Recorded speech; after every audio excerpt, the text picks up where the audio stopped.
Branson got Virgin Atlantic off the ground with zero and with zero risk. So here's what he did. You replace capital with creative thinking. So he calls 206-555-1212, which is directory assistance in Seattle, Washington. And he asks for the phone number for Boeing.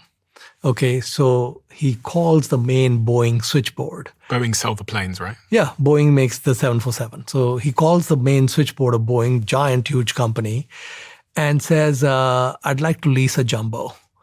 And they hang up on him. Okay? He calls about 30 times, and they keep hanging up. And finally, they get tired of his calls, and the lady says, let me put you in touch with somebody who's in charge of leasing, and they can tell you to get lost. Okay, so she transfers him to a person who's actually leasing jumbos.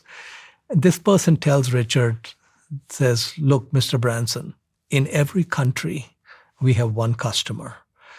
And in the UK, that is British Airways. So we have nothing to talk about. So he says, well, just humor me for a second. He said, if British Airways called you and said that they wanted to lease an old used jumbo, do you have one lying around? So the guy says, as a matter of fact, we do, but that's academic.